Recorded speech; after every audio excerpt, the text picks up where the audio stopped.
Hello friends, welcome to Sangeetha சமையல். சங்கீதா சமையலில் என்ன பார்க்க போகிறோன்னா ஃப்ரெண்ட்ஸ், வேஸ்ட்டாக நம்ம கேரட்லாம் வாங்கிட்டு வந்தோம்னா கேரட் வாடி போயிடும். வாடி போன கேரட்டை நம்மளால் பீட்ரூட் சீவியில் சீவ முடியாது. அதனால் நம்ம தூக்கி கீழே போட்டுருவோம். அந்த மாதிரி இல்லாமல் ஃப்ரெஷ்ஷாக நம்ம சூப்பராக எப்படி மாற்றலாங்கிற டிப்ஸும் ஹெல்த் டிப்ஸு இயற்கையான முறையில் பெண்களுக்காகட்டும், லேடிஸ்க்கு, ஜென்ஸுக்கு எல்லாத்துக்குமே, சின்னவங்க முதல் பெரியவங்க வரை எல்லாத்துக்குமே நம்ம கெமிக்கல் இல்லாத ஹேர் டை வீட்லேயே எப்படி ப்ரிப்பேர் பண்ணுறது அப்படிங்கிறது தான் நம்ம பார்க்க போகிறோம். வீடியோ ஸ்கிப் பண்ணாமல் முழுமையாக பாருங்கள். அப்போ தான் நான் என்னென்ன சொல்லியிருக்கேன் அப்படிங்கிறது உங்களுக்கு தெரியும். வீடியோ இப்போ தான் என்னோடய சேனல் நீங்கள் ஃபஸ்ட் டைம் பார்க்குறீங்க அப்படின்னா சப்ஸ்கிரைப் பண்ணி வச்சுக்கோங்க. அப்படியே பக்கத்தில் இருக்கிற ரெட் கலர் பட்டனையும் ப்ரெஸ் பண்ணி வச்சுக்கோங்க. அப்போ தான் நான் போகிற வீடியோஸ் எல்லாம் உங்களுக்கு நோட்டிஃபிகேஷனில் வரும். நான் இந்த ஹேர் டை வீடியோ லைவாக செஞ்சு காமிச்சிருக்கேன். அது மட்டும் இல்லாமல் இன்ஸ்டன்ட் ஹேர் டை நம்ம எங்கேயாவது வெளியில் போகிறோம்னா எப்படி நம்ம உடனே எமர்ஜென்சியாக நம்ம அப்ளை பண்ணிவிட்டு அந்த வெள்ளை முடியை நம்ம தெரியாமல் நம்ம பிளாக்காக மாற்றுறது அப்படிங்கிற டிப்ஸும் நான் உங்களோட லைவாக செஞ்சு காமிச்சிருக்கேன். கண்டிப்பாக ட்ரை பண்ணி பாருங்கள். ஸ்கிப் பண்ணாமல் பாருங்கள். உங்களுக்கு ரொம்ப யூஸ்ஃபுல்லாக இருக்கும் ஃப்ரெண்ட்ஸ். யூஸ்ஃபுல்லாக இருக்குதுன்னு நினச்சிங்கன்னா வீடியோவை ஸ்கிப் பண்ணாமல் முழுமையாக பார்த்துட்டு உங்களுக்கு யூஸ்ஃபுல்லாக இருந்தால் ஃப்ரெண்ட்ஸுக்கும் ஃபேமிலி மெம்பர்ஸ்க்கும் ஷேர் பண்ணி சப்போர்ட் பண்ணுங்கள். இப்போ வாங்க வீடியோக்குள்ளே போகலாம். ஃபஸ்ட்டு என்னென்னு பார்த்தீங்கன்னா, நம்ம கேரட்லாம் வாங்கிட்டு வருவோம். கேரட்லாம் நம்ம வாங்கிட்டு வந்தோம்னா சில டைம் மற்ற காய்கறிலாம் இருந்ததுன்னா நம்ம அதை யூஸ் பண்ணிட்டு கேரட் அப்படியே வச்சிட்டோம்னா வாடி வேஸ்ட்டாக போயிடும். இந்த மாதிரி கருத்து போயிடும். கருத்து போன கேரட்டை நம்ம குப்பையில் தூக்கி போடாமல் நம்ம ஈஸியாக கேரட் சீவில் சீவும் போது அதை துருவல் சீவ முடியாது. நான் சொல்கிற மெத்தடை நீங்கள் யூஸ் பண்ணுங்கள். நல்லா ஃப்ரிட்ஜு தண்ணி ஒரு 2 டம்ளர் ஒரு பாத்திரம் எடுத்துக்கோங்க. பாத்திரத்தில் சில் தண்ணி 2 டம்ளர் ஊற்றிட்டு ஒரு 1 ஹவர் போட்டு வச்சுருங்க. 1 ஹவர் கழித்து எடுத்து பார்த்தீங்கன்னா நம்ம புதுசாக வாங்கிட்டு வந்தபோது எப்படி இருந்ததோ அதே மாதிரி சூப்பராக இருக்கும். பாருங்கள், நல்லா வதுன்னு இருந்தது. இப்போ பாருங்கள் எவ்வளோ ஃப்ரெஷ்ஷாக இருக்குது. இந்த மாதிரி தோலை ரிமூவ் பண்ணிட்டு நம்ம சமையலுக்கு யூஸ் பண்ணிக்கலாம்.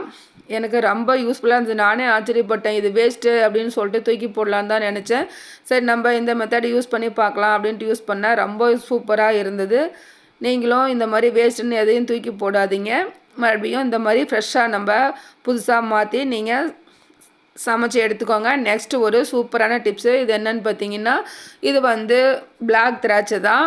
கருப்பு திராட்சை, ட்ரை திராட்சை நான் வாங்கியிருக்கேன். அது பாதாம் வாங்கியிருக்கேன். இப்போ கருப்பு திராட்சை நம்ம பாதாம் பெனிஃபிட் என்னென்னு பார்த்தீங்கன்னா, இதில் நார் சத்து, ஒமேகா 3, கொழுப்பு அமிலம், புரதம் அதிகமாக இருக்குது. சர்க்கரை அளவை கண்ட்ரோல் பண்ணோம். நோய் எதிர்ப்பு சக்தி அதிகமாக இருக்குது. அந்த பாதாம் ஆயிலை ஹேருக்கு அப்ளை பண்ணி வந்தால் நல்ல வேர்க்கால்களுக்கு நல்ல ஒரு ஊட்டச்சத்து கிடைக்கும். அது மட்டும் இல்லாமல் ஹேர் நல்லா லாங்காக வளரும் ஃப்ரெண்ட்ஸ்.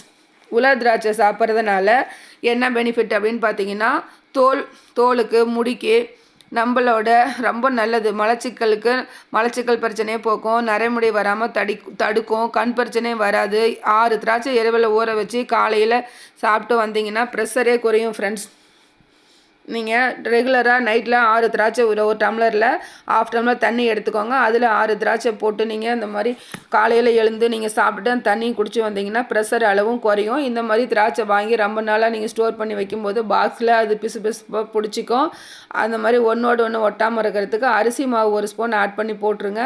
கொஞ்சம் கூட ஒன்றோடு ஒன்று ஒட்டாது. இந்த மாதிரி நீங்கள் வாங்கிட்டு வந்ததையும் கவர்லேயே வைக்காமல் பாக்ஸில் நீங்கள் ஸ்டோர் பண்ணி வைக்கும்போது ரொம்ப நாள் நல்லாயிருக்கும். ரொம்ப யூஸ்ஃபுல்லாக இருக்கும். இந்த டிப்பு யூஸ்ஃபுல்லாக இருக்குன்னு நினச்சிங்கன்னா டிப்ஸ்க்கு ஒரு லைக் பண்ணுங்கள். இப்போ வாங்க நெக்ஸ்ட் டிப்பு பார்க்கலாம்.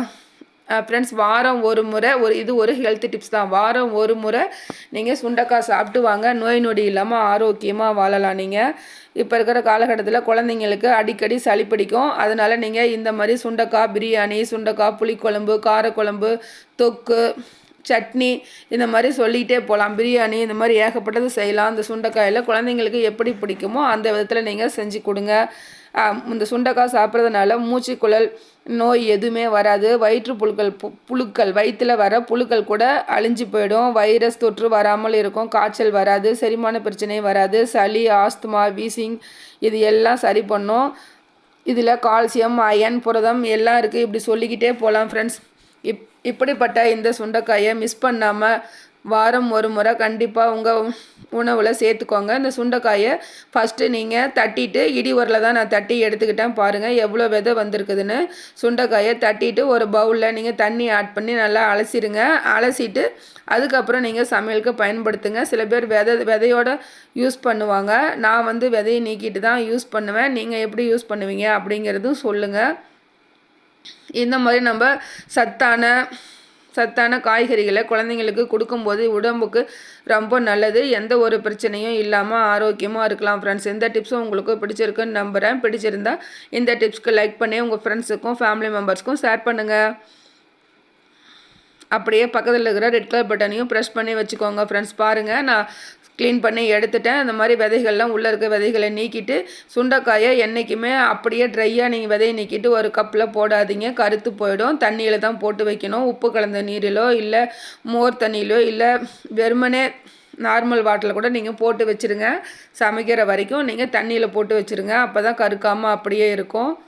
இப்போது ரொம்ப ரொம்ப யூஸ்ஃபுல்லான இயற்கையான ஹேர் டை எப்படி ப்ரிப்பேர் பண்ணுறோம் அப்படிங்கிறது தான் பார்க்க போகிறோம். அதுக்கு வந்து எங்கள் தோட்டத்தில் கருவேப்பிலை இருக்குது. ஃப்ரெஷ்ஷான கருவேப்பிலை தான் நான் எடுத்துக்கிட்டேன். நீங்கள் ட்ரை லீஃப் இருந்தாலும் எடுத்துக்கோங்க, அதுவும் ரொம்ப நல்லது. இந்த கருவேப்பிலையில் ஏகப்பட்ட சத்துக்கள் இருக்குது. உங்களுக்கு சொல்லணும்னு அவசியமே இல்லை. கருவேப்பிலை ரெகுலராக 2-3 எண்ணுங்க கருவேப்பிலை சாப்பிட்டு வந்தாலும் சுகர் கண்ட்ரோல் இருக்கும். கண் பிரச்சனை எதுவும் வராது. தலை ஹேர் வந்து நரைக்காது. இந்த கருவேப்பிலை சட்னி பயன்படுத்துங்க, அடிக்கடி உணவில் சேர்த்துக்கோங்க. அதுவும் ரொம்ப ஹெல்த்தியான ரெசிபி இது. இப்போது இந்த கருவேப்பிலை வச்சு தான் நம்ம டை தயார் பண்ண போகிறோம். அதுக்கு நான் வந்து 1 கப் அளவு கடுகு எடுத்திருக்கேன். இந்த கடுகு கூட 2 கைப்பிடி அளவு நான் கறிவேப்பிலை எடுத்திருக்கேன். பாருங்கள், கறிவேப்பிலை எடுக்கும்போது நல்லா வாஷ் பண்ணிவிட்டு க்ளீன் பண்ணி சுத்தமாக இருக்கான்னு செக் பண்ணிக்கோங்க. இந்த மாதிரி புழு பூச்சிலாம் கூட இருக்கும். இலைக்கும் பின்னாடி நீங்கள் திருப்பி பார்த்து நல்லா சுத்தமான இலைகளாக எடுத்துக்கோங்க, அதுதான் பரவாயில்ல. இப்போ வந்து ஸ்டவ்வை ஆன் பண்ணி ஒரு இரும்பு பாத்திரம் வச்சுக்கிறோம். எப்பவுமே நீங்கள் டை தயார் பண்ணும்போது ஆயில் ப்ரிப்பேர் பண்ணும்போதும் இரும்பு பாத்திரம் தான் யூஸ் பண்ணணும். அதுதான் நமக்கு ரொம்ப பெனிஃபிட் இருக்கும். ஏன்னா கருவேப்பிலையிலேயும் அயன் சத்து இருக்குது, இந்த இரும்பு வானிலையிலையும் அயன் சத்து இருக்குது. அதனால் ரொம்ப ரொம்ப எஃபெக்டிவாக இருக்கும் ஃப்ரெண்ட்ஸ். இப்போது கடுகு வந்து கடாயில் ஆட் பண்ணிவிட்டு இரும்பு வானலில் நீங்கள் போட்டுட்டு நல்லா கடுகு பொரிஞ்சு வரும். பொரிஞ்சு கலர் சேஞ்ச் ஆகி வரும்போது கருவேப்பிலையும் ஆட் பண்ணி இந்த மாதிரி ரெண்டுமே பிளாக் கலராக வர வரைக்கும் நீங்கள் வந்து நல்லா மிக்ஸ் பண்ணி எடுத்துக்கோங்க, ஃப்ரை பண்ணி எடுத்துக்கோங்க. பாருங்கள், நான் நல்லா ஃப்ரை பண்ணிட்டேன். கடுகு கலர் பாருங்கள், இது எப்படி இருக்குன்னு பாருங்கள். நீங்களே நல்லா கருப்பாயிடுச்சு. இது வந்து பார்க்குறதுக்கு கருஞ்சீரகம் மாதிரியே இருக்கும். நல்லா கருப்பாயிடுச்சு. இந்த மாதிரி இருக்கணும். இப்போ இதை ரெண்டும் நம்ம அப்படியே ஆற வச்சுட்டு மிக்ஸி ஜாரில் போட்டு நம்ம பவுடர் பண்ணி எடுத்துகிட்டு வந்துடலாம். ரொம்ப ரொம்ப எஃபெக்டிவான ஒரு டிப்ஸு. நீங்கள் ட்ரை பண்ணி பாருங்கள். நான் ட்ரை பண்ணி பார்த்தேன், என்னோடய ஹேருக்கு அப்ளை பண்ணியிருக்கேன்.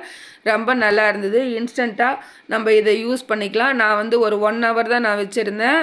என்னோடய முடி 1-2 வெள்ளை முடி இருந்தது. அது மட்டும் இல்லாமல் கிரே ஹேராக இருந்தது. அதெல்லாம் கூட கலர் மாதிரி நல்லா பிளாக்காக இருந்தது. பாருங்கள், கையில் நீங்கள் இந்த மாதிரி எடுத்து நீங்கள் நுணுக்கும் போது நல்லா பவுடர் மாதிரி வருது பாருங்கள். இப்போது இதை நல்லா நம்ம ஆற வச்சிடுறோம். ஆற வச்சுட்டு இப்போ மிக்ஸி ஜாரில் நான் அரைச்சி எடுத்துகிட்டு வந்துட்டேன். அந்த கடுகு கருவேப்பிலை இதை 2 மட்டும் நான் அரைச்சி எடுத்துக்கிட்டேன். அந்த கடுகு வந்து நல்லா வெடித்து வரும்போது அதில் ஒரு ஆயில் கண்டென்ட் இருக்கும். அதனால் கொஞ்சம் கட்டியாக தான் இருக்கும் அரைச்ச பின்னாடி. இப்போ நம்ம ஹேருக்கு தகுந்த மாதிரி நம்ம ஒரு பவுல் எடுத்துக்கலாம். பவுல் எடுத்துகிட்டு நம்ம ஹேருக்கு எவ்வளோ தேவையோ அதை வந்து அதை மட்டும் நம்ம எடுத்து யூஸ் பண்ணிக்கலாம். இது கூட நம்ம இன்னும் ஒரு பொருள் முக்கியமாக ஆட் பண்ண போகிறோம். அதுவும் நம்ம ரெகுலராக பயன்படுத்துகிற ஆயில் தான். நான் வந்து என்கிட்ட கடுகு ஆயில் இல்லை, அதனால் நான் கடுகு ஆயில் இருந்தால் நீங்கள் அதை ஆட் பண்ணிக்கோங்க. கடுகு ஆயில் இல்லை அப்படிங்கிற பட்சத்தில் கோகனட் ஆயில், தேங்காய் எண்ணெய் கூட நீங்கள் கொஞ்சமாக விட்டு இந்த மாதிரி கலந்து எடுத்துக்கோங்க. பாருங்கள், சும்மா கலக்கும் போது செம்ம கலர் ஃப்ரெண்ட்ஸ். நல்லா எவ்வளோ பிளாக்காக இருக்குது பாருங்கள். இந்த அளவுக்கு பிளாக்காக இருக்குதுன்னா நம்ம ஹேரில் அப்ளை பண்ணும்போது நம்ம ஹேர் எப்படி இருக்கும் அப்படின்னு நீங்களே பாருங்கள். ரொம்ப சூப்பராக ரொம்ப எஃபெக்டிவான டிப்ஸை மிஸ் பண்ணாமல் ட்ரை பண்ணி பாருங்கள். நான் கொஞ்சமாக கையில் அப்ளை பண்ணிவிட்டு இந்த மாதிரி நான் காமிக்கிறேன். கையிலே கூட நல்ல பிசு தன்மை இருந்தது ஃப்ரெண்ட்ஸ். ரொம்ப நேரம் கையிலே இருந்தது. நான் வந்து ஒரு 2-3 டைம் நல்லா சோப்பு போட்டு நான் வாஷ் பண்ணி தான் நான் இது பண்ணேன். பாருங்கள் எவ்வளோ பிளாக்காக இருக்குது அப்படின்னு சொல்லிட்டு நீங்களே பாருங்கள். ரொம்ப ரொம்ப சூப்பரான ஹேர் டை இது. இதை வந்து நீங்கள் ஹேரில் அப்ளை பண்ணுங்கள். ஹேரில் அப்ளை பண்ணிவிட்டு 1 ஹவர் விட்டுருங்க. சீப்பு வச்சு நல்லா சீவி கொடுங்க. 1 ஹவர் விட்டுட்டு ஷவர் கேப் போட்டு நீங்கள் போட்டுக்கோங்க. 1 ஹவர் கழித்து நார்மல் தண்ணியில் நீங்கள் வாஷ் பண்ணிடுங்க. நெக்ஸ்ட் டே நீங்கள் மைல்டாக சீகக்காயோ ஷாம்போ போட்டு கூட நீங்கள் வாஷ் பண்ணிடுங்க. ரொம்ப சூப்பராக இருக்கும். என்னோடய ஹேரும் நான் காமிச்சிருக்கேன். ரொம்ப சூப்பராக இருக்கும் ஃப்ரெண்ட்ஸ். தேங்க்யூ.